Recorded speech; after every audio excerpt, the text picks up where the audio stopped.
Hey everyone, I'm Nico, and this episode of Licks of the Beast is the second of a two-part series on the Blaze Bayley era of Iron Maiden. In part 1, we looked at the album The X Factor and the context in which it was written, recorded, and released. This time, we will focus on the follow-up album, Virtual 11. Like part 1, this episode won't feature a whole lot of guitar playing, as I really want to talk about the songs, performance, and overall musical direction during that time in the band's history. Virtual 11 was released in March of 1998, so this year actually marks its 25th anniversary. The album's title, visuals, and design layout were all centered around their upcoming Ed Hunter video game, the '98 FIFA World Cup, and the world's ever-increasing fascination with virtual reality. At the time, virtual reality was an emerging technology that was becoming ever more present in everything from video games to healthcare, with applications such as virtual safe settings for overcoming phobias. And with that, a sort of phobia of virtual reality itself began to materialize. And it became the topic of some pretty awesome movies like The Lawnmower Man in the early 90s, and others like Dark City and The Matrix at the end of the decade. And this provided the idea and concept for Virtual 11's album cover and the lyrics of the opening track, Future Real. Speaking of the album cover, I think the design and concept are fantastic, especially for the time. But Eddie just looks wrong on this one. I mean, look at it. That's not Eddie. That's the Grinch. Sonically, this album is not nearly as dark as its predecessor, and I find the guitars are featured a little more prominently in the mix. And this gives the songs a bit more punch and makes them feel a little more lively overall. Musically, this album is yet another step closer to the band's post-2000 sound, with its longer intros, more atmospheric writing, and to the disappointment of some fans, there isn't a single guitar harmony to be found anywhere on the album. However, this is their album with the most diverse key signatures. Out of 8 songs, only 2 are in their favorite key of E minor. One is in A Mixolydian, one is in A minor, 2 are in B minor, one is in A flat minor, a first for the band, and one is in the key of D minor. The reason I think this matters quite a bit is that it shows they were thinking differently and trying different approaches to writing.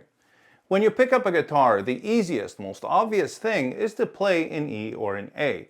And that's because those keys give you the 2 bottom open strings to work with for home chords and pedal points.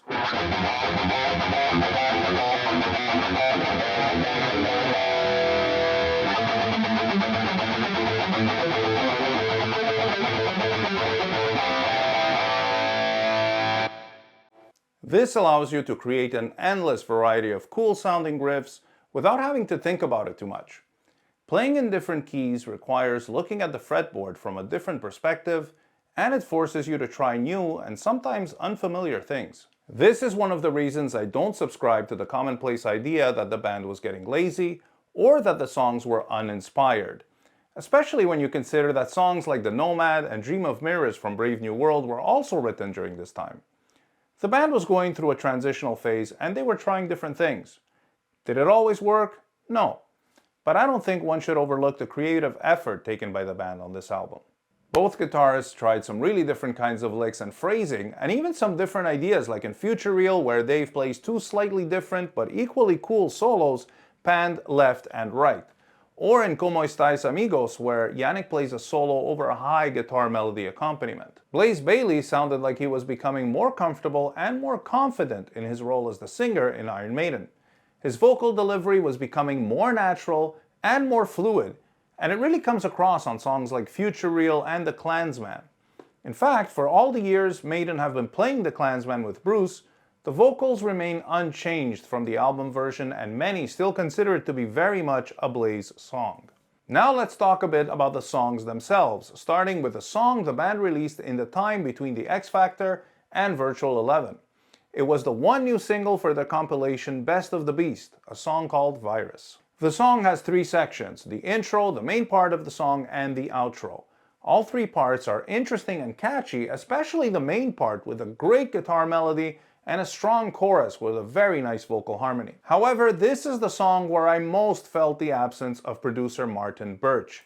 The sound is all over the place, the guitar melody comes in after the long intro with no punch at all, but then the rhythm guitars during the verse are too loud. I also didn't love the arrangement with the intro lasting 2.5 minutes. The main part of the song is under 2 minutes, and then the outro is even longer than the intro, only it's more repetitive.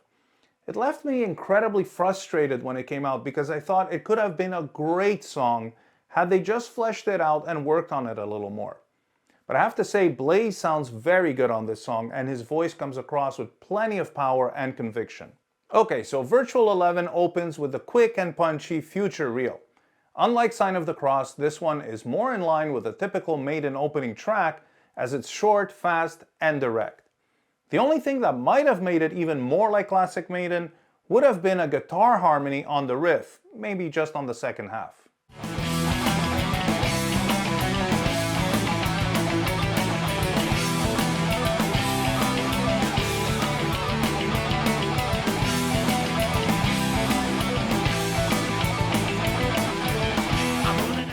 I love the guitar melody that Dave plays on the chorus.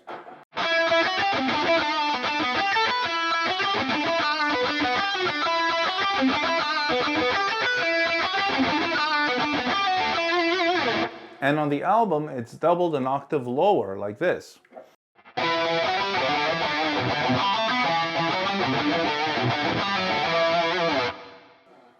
The Iron Maiden tribute band I'm in plays this one live, and it's so much fun.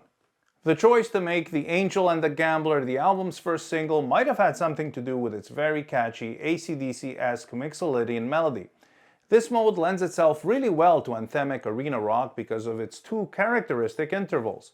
The uplifting major third gives it a feel-good quality, and the flat seventh has less of a pull towards the tonic than the major scale, so it feels more balanced and more grounded.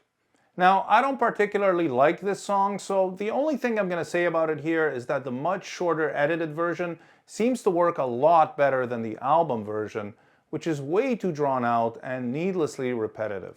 Lightning Strikes Twice is very much a Dave Murray song. It beautifully captures the powerful tension of an approaching storm, along with the fear, apprehension, and awe that it can stir up. The guitar melody on the chorus is so catchy, and the beauty of it truly lies in its simplicity, as it's just a descending pentatonic scale from B to B. The simplest things are often the best when they're played in a clever way, and in this case, it's the slightly dragged rhythm that really does it.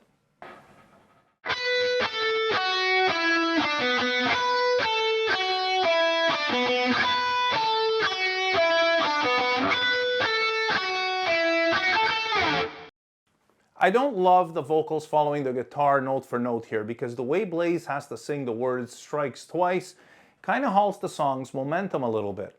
And I will say that if the song's melodies and overall feel have that atmospheric, dreamy quality that I absolutely love, the execution is perhaps a little clunky and some of the changes and transitions feel like they were copy-pasted directly. And this is something that happens a few times on the album, which is probably why many say that it feels a bit rushed or incomplete. The Clansman is undoubtedly the album's standout track. The bass lines are built mostly around eighth note triplets, and the vocal melodies on top of that are made up of quarter note triplets, making the whole thing feel very symmetrical and balanced. This is the song from their 1990s albums they've played live most often after Fear of the Dark, and that's because this song was designed to be a killer live track.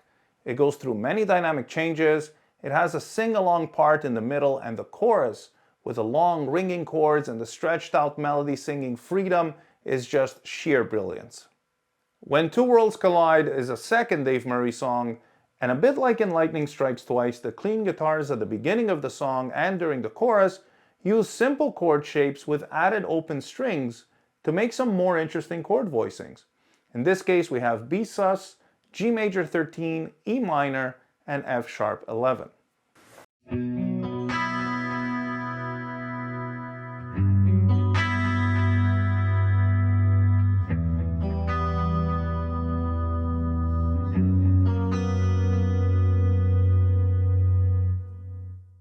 This creates an aura of mystery and really draws the listener into the story, which is about the discovery that an asteroid is on a collision course with our planet, and with no way to avoid it or defend it, people are left to deal with the realization that many of us will be wiped out. The bleak lyrics were surely inspired by the slew of disaster movies and documentaries that were being made in the 1990s. The Educated Fool is probably the most introspective song of the album. The music on this one is pensive and melancholic, but also rooted and grounded. At the same time, it conveys the sensation of moving forward. For example, the pre-chorus riff with its syncopated pedal point motif. The pedal point serves as a tonal reference for stability, and the syncopation gives the feeling of a deliberate groove.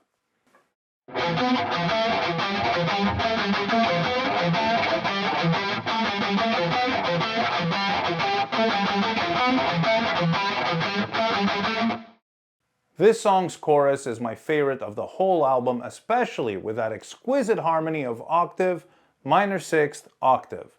It's just intuitively beautiful. Don't Look to the Eyes of a Stranger is probably the song that most sounds like post-2000 Iron Maiden, both in terms of style and arrangement. The song is in the key of A-flat minor, which is very unusual for this band, and the arrangement is very interesting with the way it keeps building in intensity from the intro to the first chorus. The middle section is also really different from what they've done up until this point, with a long, drawn-out interlude followed by what is essentially a fast polka out of all things, before the two guitar solos. I will say that while objectively I don't think the song's middle section features particularly strong writing or arranging, I find the interlude strangely hypnotic, and I actually have a lot of fun playing along with the polka part. It's not their finest moment, but when I listen to it, I don't dislike it.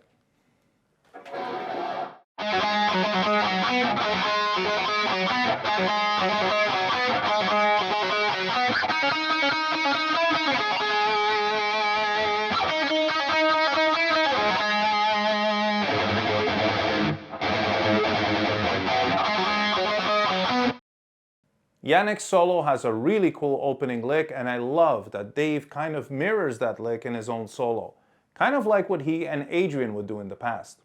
Those little moments really do it for me, you know? I'm all about that stuff. The album ends with Como Estais Amigos, the only song on this album co-written by guitarist Yannick Gers. This is the band's shortest closer since the Killers album. Well, technically, it's the same length as No Prayer for the Dying's Mother Russia, but in an album full of short songs, 5.5 minutes feels a little longer than it does in an album made up of relatively long songs like Virtual 11. Unlike their more typical closers, this one is a pretty straightforward song with an almost metal ballad type of arrangement. Despite its simplicity, it still feels like a closer, and I think that's because the tone is a little more somber and the lyrics contain a certain sense of finality. I really like the arpeggiated guitars in the verses where the melody stays the same and the bass note moves from D to C to B. Now we're in the key of D minor, so that B is borrowed from the parallel key of D major. The resulting voicings end up being a little more complex and richer than they seem, and that's pretty cool.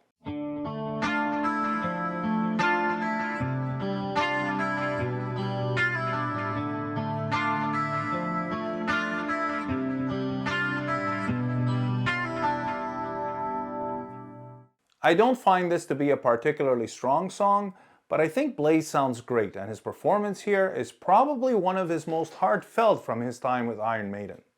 The supporting tour, unfortunately, didn't go all that well, and it would end with the band parting ways with Blaze. There have been countless articles and videos recounting the history of everything that took place in those 5 years, but really, the long and short of it is something like this. Iron Maiden picked Blaze because he was a different singer with his own unique style and own unique voice. And because he was a little more grounded and raw than Bruce, he fit the spirit of the times better than any Bruce sound-alike would have. But they made a huge tactical error when they chose a singer with a different range and style from his predecessor, but then went on performing many of the same songs in the same key, expecting the same results. That wasn't very well thought out, and I think this was because decisions were taken emotionally, in a reactionary fashion, and under very difficult and stressful circumstances, both personally and professionally. The refusal to adapt to the Blaze's voice, even when that was the very reason for hiring him, ended up being unfair not only to him, but also to the band and, most importantly, their longtime fans who didn't really know what to make of things. Ultimately, things ended up working out for the best as the band would reunite not only with Bruce, but also Adrian Smith in what would become their most stable, durable, and in my humble opinion, their best lineup ever. Blaze gained a strong loyal following of fans who understood the band's errors and appreciated Blaze for his tenacity, his determination, and for his powerful singing style that he managed to convey on his 2 albums with Maiden, despite not having been given an optimal canvas on which to do so. And that's it for this episode. I know I was a little more critical here than I normally am, but as I said in the previous one, I'm well aware that any critique I can give today is easy in hindsight 25 years later. It's not the same thing when you're one of the world's most important and influential rock bands under immense amounts of pressure in an ever-changing landscape. As always, I love to hear your thoughts in the comments, and if you have a favorite moment on Virtual 11, please share that in there as well. Thank you all so much for watching, and stay tuned for more licks of the Beast.